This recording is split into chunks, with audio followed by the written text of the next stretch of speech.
Happy 8.6 day. We made it to the 8.6 day meet. I drove Project Creampuff here. It was a little interesting. The car isn't fully tuned yet. The tuner actually had to cancel my appointment because the dyno had a problem. So it's running the base map. I fiddled with it a little bit so it was a little bit safer for driving. I know just enough about tuning to make me dangerous, so at least it was okay. And honestly, so far so good. The car runs pretty good, drives pretty good. Drove all the way here, no problems. And now we're hanging out with the 8.6 friends. Where we're at is Cafe 8.6, which is somewhat A86 themed. They know their market. I think they started in California, but they have lots of good food and beverages and things. Boba and tea and milkshakes and good stuff. Right now there are only 3 real 8.6s here. Mine, and then we've got these 2 over here. An SR5, and then if you recognize from previous videos, this is Pizza Chris's 4AG powered SR5 8.6. This is a super OG build, at least for the US.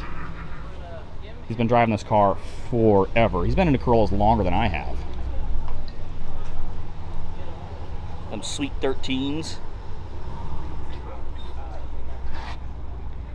Yeah. 8.6 day is becoming an inclusive holiday for all, we'll say all age ranges of 8.6s. So we've got the true original AE 8.6s over there. And then out this way we have more, well, the new 8.6. Lots and lots of ZN6s technically. So this is the BRZ FRS Toyota 8.6. Really nicely done. Lots of wide body ones. Like check this out. This is kind of that bolt-on wide body style. This one has a little bit more, a little different molded style.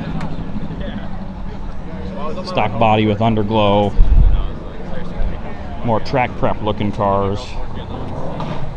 Just a real good wide variety of 8.6s here, new and old.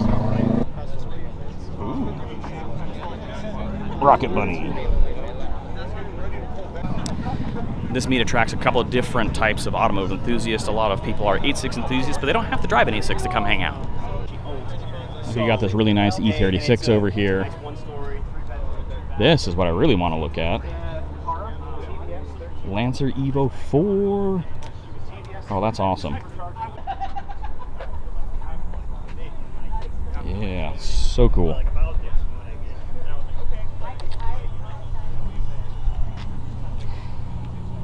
I love these cars. Over here, the cars that I really want to buy next, I really would love to have a JZX. Got 2 JZX 100s, a Chaser, next to a Mark II. That's sweet. Yeah, I love these cars. 1 JZ, turbo sedan, good mix of rear-wheel drive and, well, family car, really. Miata. I am a little bit worried. In the sky back there, I've been seeing lightning, and it looks like it might be storming, and my 8.6 kind of has a problem.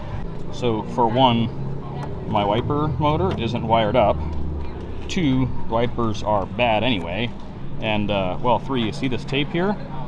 That's actually because there's some rot up here that water gets in when it rains. So, I don't know. We were supposed to go go-karting after this, go from here straight over to Andretti, and go do some go-karting on a 2-story go-kart track, but I'm a little worried I'm not going to make it because I might have to go home because of the rain and hurry and put the car in the garage. I don't know. And the final 8.6 has arrived. It's only got 1 working headlight and no hatch, but he made it. All right. He was fixing an overheat right before this. Oh, look at this. Tuning. Oh, this is awesome. This is so awesome. We have four real 8.6s here and like 100 GT 8.6s.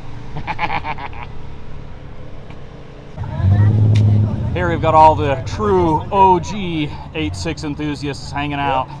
I'll looking at Tom's car with the missing hatch. That's, I mean, that's commitment right there. All right, that is commitment. Convertible style. The engine bay of this thing is nuts.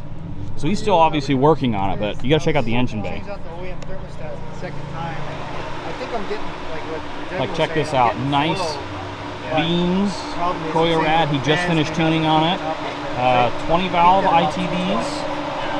Beautiful manifold there, beautiful header.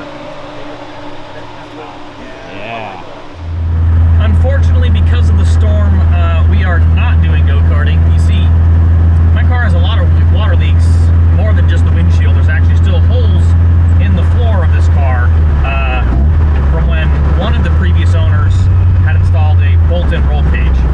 So because of that, I opted to just hurry and get home. We made it home. Even on the highway, this car did pretty well. I didn't take it on the highway on the way there because I was a little worried because it's the first time really driving this car, like I said, and I wasn't sure how to do on the highway. But on the highway, it actually did better. Cruised at 65 miles an hour. RPM's right at that perfect limit, about like 3,200 RPM. So I didn't want to go any higher than that. That was kind of limit, but it stayed nice and cool on the highway, better than around town, and the AC was blowing cold the entire way. So even though 8.6 Day had a bunch of GT86s and BRZs and FRSs, that's okay. We'll let them be included. This was a good night. I got to hang out with some 8.6 friends that I haven't seen in a long time, make some new friends, and got to drive my car, and it did so well. One of the Corolla problems that I probably need to address is the floor gets really hot. So like the exhaust routes right under here, ouch, and that's hot to the touch under there. So I'm probably gonna need to do something about that at some point. But for now, I guess I'll just deal with it being hot and melting my shoes. It didn't quite do that tonight, but it felt pretty close. Anyway, thanks for watching, and see you next time.